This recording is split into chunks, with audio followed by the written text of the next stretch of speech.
Good evening to all, this is Ritu and welcome to study more knowledge. तो जैसा कि आप जानते हैं कि CTET का नोटिफिकेशन कभी भी आ सकता है, तो उसकी प्रिपरेशन आपको स्टार्ट कर देनी चाहिए। तो उसी में एक कदम मैंने बढ़ाया है कि जो प्रीवियस ईयर्स बच गए थे, जो जिन सब्जेक्ट्स के मैंने नहीं कराए थे वो भी मैं अब कराने वाली हूँ। तो मैंने हिंदी और सोशल साइंस के तो ऑलरेडी करा दिए हैं प्रीवियस ईयर्स क्वेश्चंस। तो अभी मैं स्टार्ट कर रही हूँ EVS के प्रीवियस ईयर्स। तो EVS के जो हम प्रीवियस ईयर्स करेंगे, साथ साथ समझते भी चलेंगे किस तरह से क्वेश्चंस पूछे गए हैं, और उस टॉपिक से रिलेटेड जो भी डिटेल्स आपको मैं प्रोवाइड करा सकती हूँ वो करूँगी। तो आप भी समझते चले साथ साथ। तो इससे क्या होगा, आपकी हर टॉपिक से रिलेटेड समझ विकसित होगी, और मतलब अगर आप कोई भी टॉपिक पढ़ेंगे तो आपको वो अच्छे से समझ में आ जाएगा। तो चलिए शुरुआत करते हैं हमारी आज की क्लास की। तो पर्यावरण अध्ययन हम स्टार्ट कर रहे हैं और सारे प्रीवियस ईयर्स इसके करेंगे, लेटेस्ट टू ओल्ड करेंगे, मतलब कि जो अभी लेटेस्ट में पूछे गए हैं। अभी जनवरी 2021 में जो क्वेश्चन मतलब पेपर हुआ था, उसका क्वेश्चन पेपर मैंने आज लिया है ये। तो इसी तरह से हम बैक डेट में चलेंगे। तो पहला क्वेश्चन देख लेते हैं आज की क्लास का। EVS में मानचित्र कौशल, तो मैपिंग स्किल्स जो होती है EVS में क्या डेवलप करने में हेल्प करती है। तो ये हेल्प करती है स्थानों की सापेक्ष स्थिति की समझ को विकसित करने में। तो सापेक्ष स्थिति क्या होती है, रिलेटिव पोजीशन क्या होती है। जैसे आपको किसी स्थान की जानकारी चाहिए, उसमें मैप में अगर आप किसी स्थान को जानना चाह रहे हैं, तो अगर आप किसी और प्लेस के थ्रू उस स्थान तक पहुंचते हैं या फिर उस स्थान की लोकेशन पता करते हैं, तो वही होती है सापेक्ष स्थिति। मान लीजिए हमें पता करना है कि जैसे अफ्रीका कॉन्टिनेंट कहाँ पर है। तो मैप पर अगर हम देखें तो मान लो यहाँ पर अफ्रीका है। तो अफ्रीका बताने के लिए मैं आपको क्या बताऊंगी, मतलब उसके जो सापेक्ष जो भी प्लेसेस होंगे उनके थ्रू मैं आपको समझाऊंगी। अगर आपको इसकी लोकेशन का पता नहीं है तो मैं कहूँगी इसके नॉर्थ में जो है भूमध्य सागर है, यहाँ पर भूमध्य सागर है। जो ईस्ट पार्ट है इधर इसके पड़ता है इंडियन ओशन, और इसके जो वेस्ट में पड़ता है अटलांटिक ओशन। तो इस तरह से मैं आपको जो उसकी करेक्ट लोकेशन है, मतलब एग्जैक्ट जो लोकेशन है उसकी, वो बताऊंगी। तो इसी को हम कहते हैं सापेक्ष स्थिति। या फिर हम किसी स्टेट या फिर किसी कंट्री के बारे में पता करें कि जैसे भाई जो नॉर्थ अमेरिका है वो कहाँ पर पड़ता है, या फिर जैसे किसी कंट्री के बारे में जैसे ब्राज़ील कहाँ पर पड़ता है, या फिर जैसे हम इक्वेटर से हम किसी स्थान की दूरी बताएं, या फिर जैसे हम अपने देश में ही ले लें तो जैसे हम दिल्ली के सापेक्ष और जगह की बताएं, जैसे कि भाई दिल्ली के सापेक्ष गुजरात की क्या लोकेशन है। तो दिल्ली के सापेक्ष अगर गुजरात की बात करें तो दिल्ली यहाँ पर पड़ जाता है और गुजरात पड़ता है कुछ यहाँ पर मैप में। तो हम इस लोकेशन को क्या बोल सकते हैं कि ये तो जो गुजरात है वो दिल्ली के दक्षिण और पश्चिम में अवस्थित है। तो इस तरह से बताएंगे। तो यही होती है हमारी रिलेटिव पोजीशन। तो आगे बढ़ते हैं। तो सेकंड ऑप्शन इसका हो जाएगा करेक्ट। सेकंड क्वेश्चन देख लेते हैं। कक्षा 5 के समयन आमतौर पर अपना दिया हुआ कक्षा का कार्य नहीं करते हैं, मुद्दे को हल करने का सबसे अच्छा उपाय हो सकता है। तो जो समयन है वो अपना दिया हुआ क्या करते हैं, कक्षा का काम नहीं करते हैं। तो हम क्या उपाय कर सकते हैं इसका। तो देखो, इसका सबसे बेहतर उपाय जो रहेगा वो रहेगा कि उसकी कठिनाइयों का पता लगाएं और उसके अनुसार कक्षा कार्य को समायोजित करने के लिए उससे बात करें। तो ये इसका जो थर्ड ऑप्शन है ये हो जाएगा बिल्कुल करेक्ट, क्योंकि पहले हम उसका कठिनाइयों का पता लगाएंगे, मतलब किस कारण की वजह से वो काम नहीं कर रहा है, उसके अकॉर्डिंग ही उसका सॉल्यूशन निकालेंगे। आगे बढ़ते हैं। मुस्कान ने परिवहन में डीजल वाहनों का उपयोग निषिद्ध होना चाहिए विषय पर एक वाद विवाद का आयोजन किया। मुस्कान के द्वारा इस विषय पर कक्षा में वाद विवाद के आयोजन का क्या उद्देश्य है। देखो, मुस्कान ने जो है डिबेट किस पर शुरू करी है, मतलब कि डीजल वाहन जो हैं, डीजल से जो चलने वाले वाहन हैं, वो उनका जो यूज़ है वो बंद होना चाहिए। तो आयोजन का क्या उद्देश्य है उसका? तो उसका जो उद्देश्य है वो है सेकंड ऑप्शन, यह इस मुद्दे पर छात्रों को कई दृष्टिकोणों की सराहना करने में मदद करता है। तो सेकंड ऑप्शन इसमें जो हो जाएगा वो हो जाएगा करेक्ट, क्योंकि वाद विवाद होगा उससे ही कई सारे दृष्टिकोणों का जो है वो पता चलेगा स्टूडेंट्स को।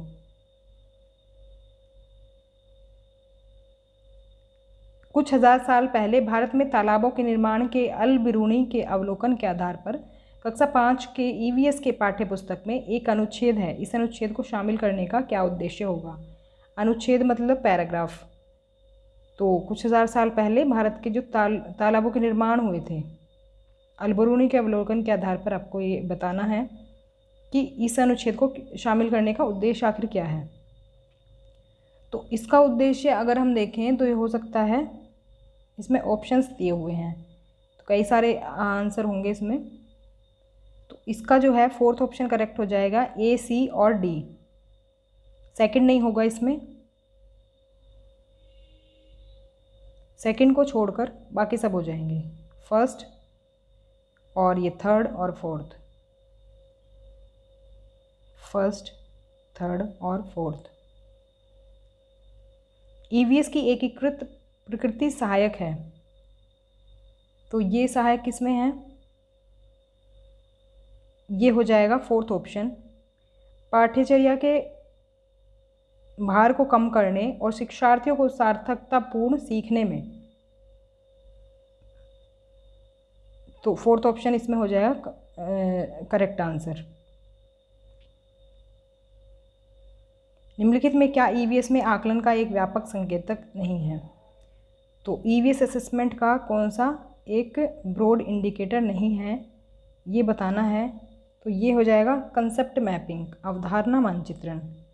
तो बाकी जो हैं वो इसके व्यापक संकेतक हैं। आगे बढ़ते हैं। पर्यावरण अध्ययन में प्रश्न करने को एक युक्ति के रूप में उपयोग किया जाता है। तो किस लिए उपयोग किया जाता है? प्रश्न करना, मतलब अगर हम क्वेश्चनिंग करते हैं, क्वेश्चंस पूछते हैं बच्चों से, तो ये किस चीज़ के लिए उपयोग किया जाता है? तो ये उपयोग किया जाता है कक्ष में जिज्ञासा को बढ़ाने के लिए। तो सेकंड ऑप्शन इसमें हो जाएगा करेक्ट। तो हम जिज्ञासा बढ़ाने चाहते हैं बेसिकली बच्चों के बीच में, कि वो उत्सुक हों, मतलब कुछ पूछने के लिए जिज्ञासा उनकी बढ़े, क्यूरियोसिटी उनके अंदर आए, डेवलप हो, जिससे कि वो जानना चाहें, चीज़ों को जानना चाहें। वो प्रश्न करेंगे मतलब वो कुछ जानना चाहते हैं। इसके बाद देख लेते हैं, अपनी कक्षा में 50 से अधिक छात्रों के साथ वाणी उन्हें एक ऐसी गतिविधि में जोड़ना चाहती है जिसमें सीखने को बढ़ाने के लिए अधिकतम संख्या में इंद्रियां शामिल हो। निम्न में से कौन सा क्रियाकलाप उपरोक्त कार्य के लिए ठीक होगा? तो देखो, ये वाणी जो है ऐसी गतिविधि में जोड़ना चाहती है बच्चों को जिसमें कि वो ज़्यादा से ज़्यादा इंद्रियों का यूज़ करके जो है सीखें, मतलब जिसमें उनकी ज़्यादा से ज़्यादा इंद्रियों का यूज़ हो। तो ऐसा देखो, सबसे बेहतर ऑप्शन क्या रहेगा? क्षेत्र भ्रमण, फील्ड ट्रिप इसके लिए बेस्ट ऑप्शन रहेगा। अब देखो, इसमें फोर्थ ऑप्शन को भी आप समझ सकते हैं, आप सोच सकते हैं, मतलब समूह चर्चा भी तो हो सकती है, लेकिन फील्ड ट्रिप की अगर आप बात करें तो फील्ड ट्रिप में जितनी इंद्रियों को यूज़ होगा उतना समूह चर्चा में नहीं होगा, ग्रुप डिस्कशन में नहीं होगा जितना कि फील्ड ट्रिप पे होगा, क्योंकि वहाँ पर जाएंगे, महसूस करेंगे चीज़ों को खुद से देखेंगे, ऑब्जर्व करेंगे।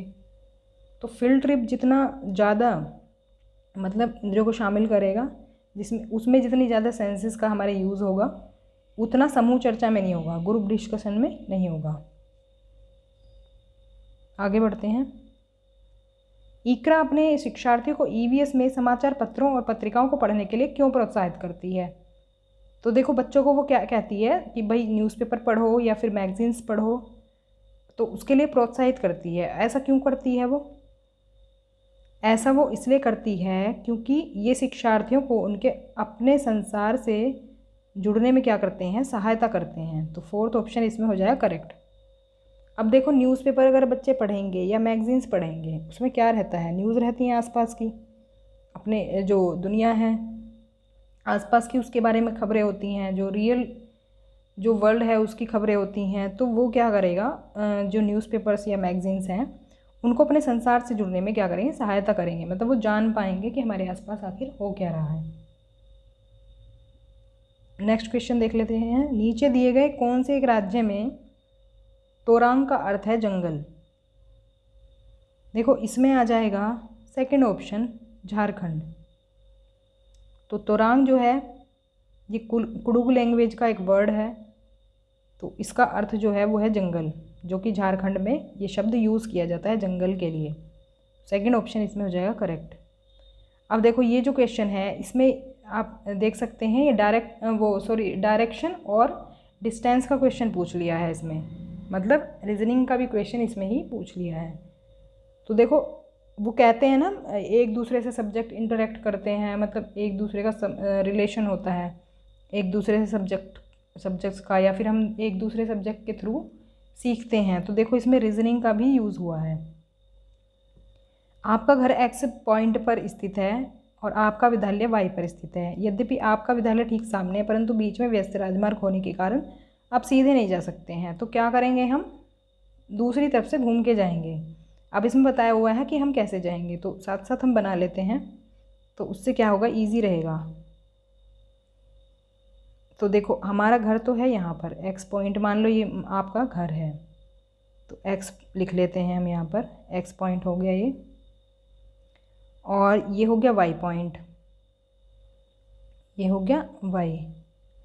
अब अगर हमें वाई पॉइंट पर जाना है तो हम कैसे जाएंगे, तो सबसे पहले क्या करेंगे, दक्षिण में 125 मीटर दूर जाएंगे।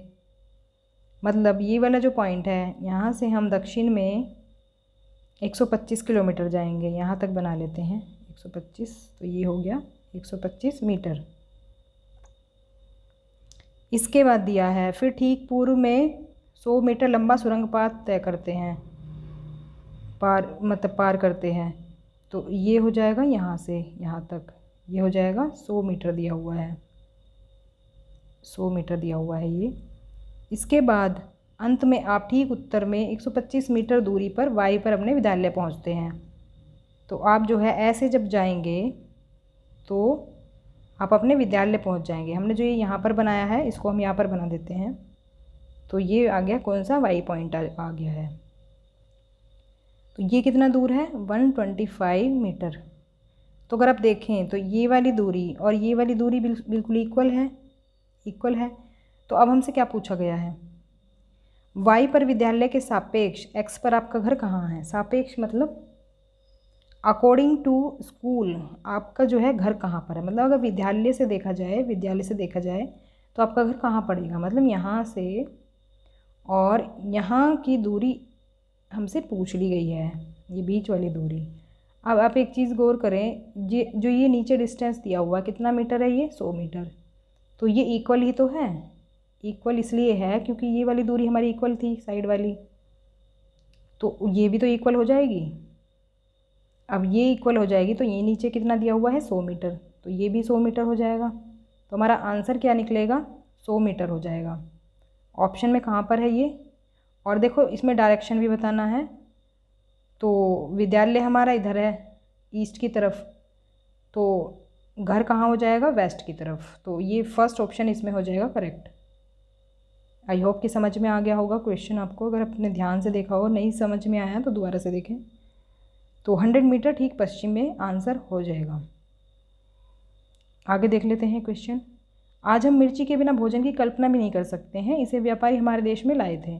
तो कौन से व्यापारी यहाँ हमारे देश में लाए थे इसे, तो ये आई थी दक्षिण अमेरिका से। फर्स्ट ऑप्शन जो है वो हो जाएगा इसमें बिल्कुल करेक्ट। अब इसमें 73 क्वेश्चन हैं, 73 क्वेश्चन। कोई लड़का नागरकोइल से मडगांव जाने के लिए 4 जून 2020 को किसी रेलगाड़ी में सवार हुआ। तो देखो ये जो है ये भी देखो मैथ का क्वेश्चन दे दिया इसमें। तो मतलब जो सारे सब्जेक्ट्स हैं हमारे इंटर रिलेटेड होते हैं।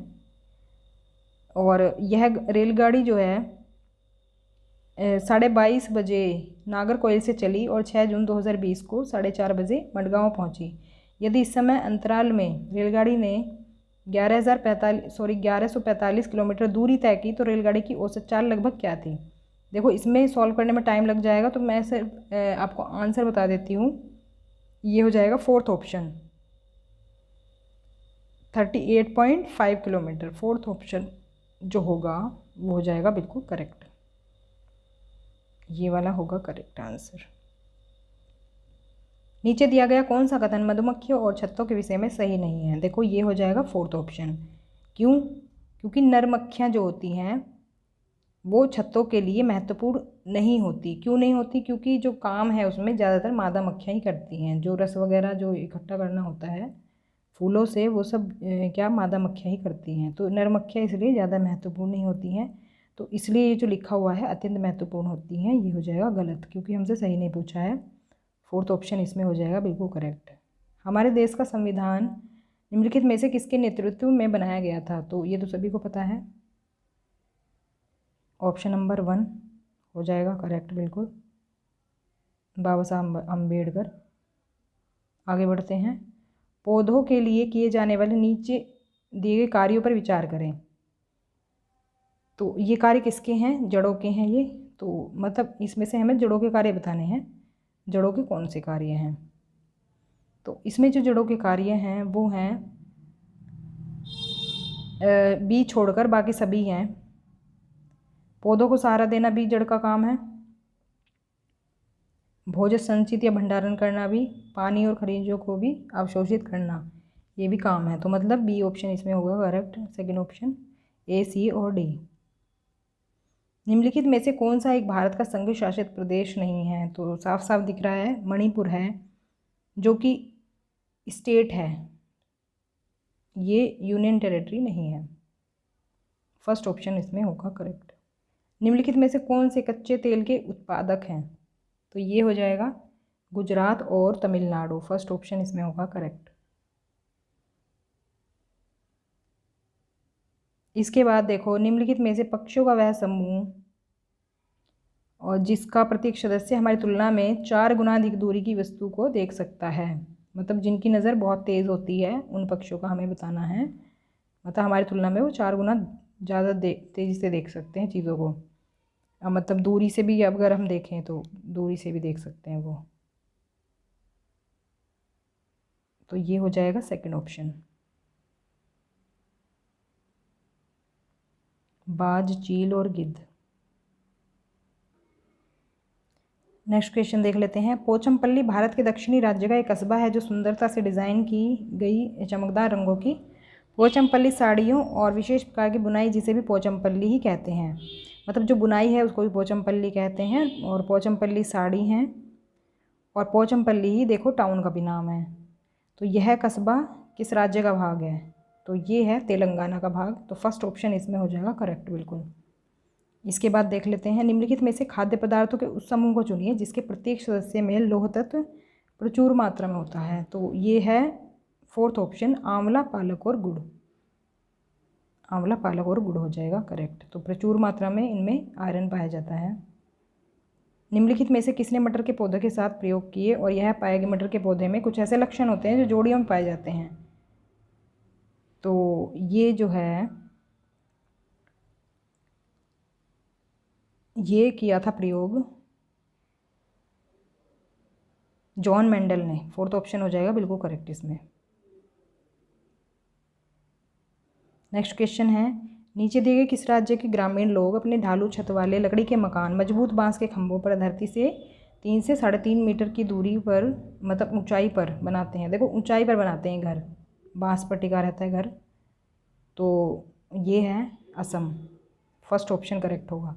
इसका रीज़न है वहाँ पर बारिश बहुत होती है, तो इसीलिए वो क्या करते हैं ऊंचाई पर घर बनाते हैं जिससे कि पानी नहीं भरे घरों के अंदर। तो फर्स्ट ऑप्शन हो जाएगा इसमें करेक्ट। भारत के मानचित्र में दिल्ली की स्थिति के सापेक्ष गांधीनगर और पटना की दिशाएं क्रमशः हैं।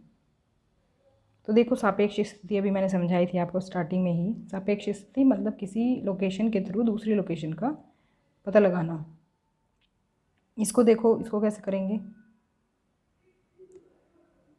दिल्ली के सापेक्ष हमें बतानी है। मान लो देखो ड्राफ्ट के तौर पर अगर हम इंडिया का मैप बनाएं कुछ इस तरह से, कुछ इस तरह से अगर बना लें तो कुछ यहाँ पर तो देखो दिल्ली की लोकेशन पड़ती है यहाँ पर, कुछ यहाँ पर देखो बिहार की इस लोकेशन पड़ती है। मतलब देखो बिल्कुल एग्जैक्ट लोकेशन नहीं है, इस पे पता चलेगी ड्राफ्ट के तौर पर बना रही हूँ। और यहाँ पर देखो गुजरात है। तो अगर देखो हम इसको देखें कि डायरेक्शन कौन सी पड़ रही है, तो डायरेक्शन देखो ये जो है इधर तो वेस्ट पड़ती है और इधर होती है साउथ। तो साउथ और वेस्ट के बीच की कौन सी होगी, साउथ वेस्ट। साउथ वेस्ट किस किस में है, सेकंड में और फोर्थ में। अब देख लेते हैं करेक्ट कौन सा है। अब पटना की ओर देख लेते हैं। अब ये जो है ये किधर पड़ता है, ये तो हो गया ईस्ट और ये हो गया साउथ। तो साउथ ईस्ट हो गई डायरेक्शन। साउथ ईस्ट किस में है, तो इसमें तो नॉर्थ ईस्ट दिया हुआ था, ये तो कट जाएगा। फोर्थ ऑप्शन हो जाएगा करेक्ट। तो ये फोर्थ जो ऑप्शन है ये बिल्कुल हमारा करेक्ट हो जाएगा, क्योंकि आपको पता है जो डायरेक्शन आपको बीच वाली देखनी होती है उन दोनों डायरेक्शन को मिला देते हैं उसके आसपास वाली को। देखो ईस्ट मिला दी हमने, साउथ मिला दी, बीच वाली डायरेक्शन आ गई निकल कर, तो दक्षिण पूर्व हो गई ये। फोर्थ ऑप्शन इसमें करेक्ट हो जाएगा। आप चाहें तो मैप पर भी देख सकते हैं इसको एक बार। आप एक एकीकृत ईवीएस कक्षा के लिए कैसे योजना बनाएंगे। एकीकृत मतलब कि इंटीग्रेटेड होता है, जो कि मतलब साथ में अगर हमें पढ़ाना है वो ईवीएस पढ़ाना है तो एक पाठ में 2 या 2 से अधिक विषय क्षेत्रों को मिलाएंगे। तो एक ही पाठ में हम क्या करेंगे, 2 या 2 से अधिक विषय क्षेत्रों को मिला देंगे तो क्या हो जाएगी, इंटीग्रेटेड ईवीएस क्लास हमारी बन जाएगी। तो थर्ड ऑप्शन जो है इसमें हो जाएगा बिल्कुल करेक्ट, थर्ड ऑप्शन हो जाएगा करेक्ट। आगे बढ़ते हैं। निम्नलिखित में से कौन सा एनसीएफ 2005 के अनुसार ईवीएस पाठ्यक्रम में सुझाए गए 6 विषयों में से एक है। 6 विषय बताए गए हैं ईवीएस पाठ्यक्रम में एनसीएफ के द्वारा, उनमें से एक है first option, things we make and do, चीज़ें जो हम बनाते हैं और करते हैं। तो ये आपका सीटेट के भी पाठ्यक्रम है, जो उसमें अगर आप देखें तो ईवीएस में। नेक्स्ट क्वेश्चन, उपाख्यान अभिलेखों में क्या नहीं दर्ज करना चाहिए। इसको इंग्लिश में कहेंगे एनेक्डोटल रिकॉर्ड्स। तो इसमें हमें क्या नहीं शामिल करना चाहिए, ये हमसे पूछा है। तो देखो इसमें हमें नहीं शामिल करना चाहिए ए और सी।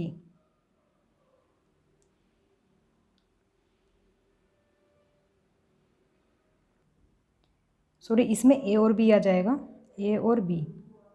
जैसे मुख्य रूप से समस्याग्रस्त स्थितियों की पहचान करना और निर्णय वाले कथनों को लिखना।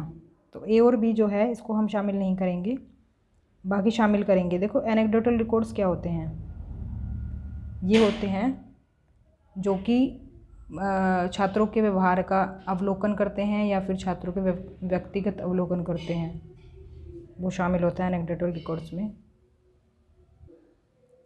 तो ए और बी इसमें हो जाएगा करेक्ट, थर्ड ऑप्शन में दिया हुआ है ये।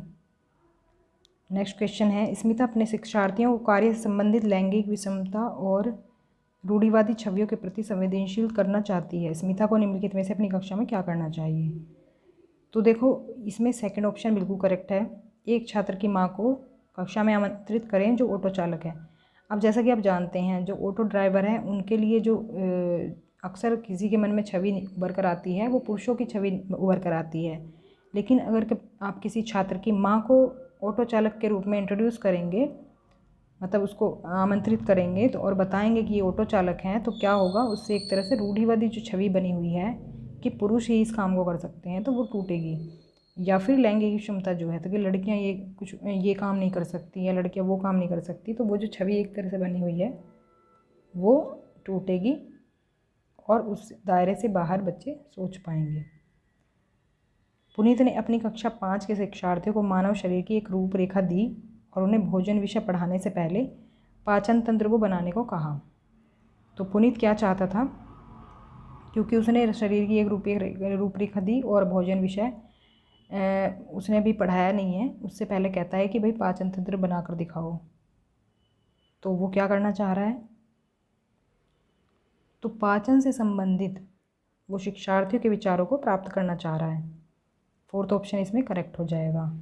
क्यों, क्योंकि वो ये जानना चाहता है कि बच्चों को कितनी नॉलेज है, पाचन से रिलेटेड बच्चों को कितनी नॉलेज है और किस लेवल पर मुझे वो क्या है समझाना पड़ेगा, बिल्कुल बेसिक से समझाना पड़ेगा या फिर थोड़ा मैं एडवांस लेवल का समझा सकता हूँ। तो इसलिए ये बिल्कुल सही ऑप्शन रहेगा इसके लिए, फोर्थ ऑप्शन करेक्ट होगा।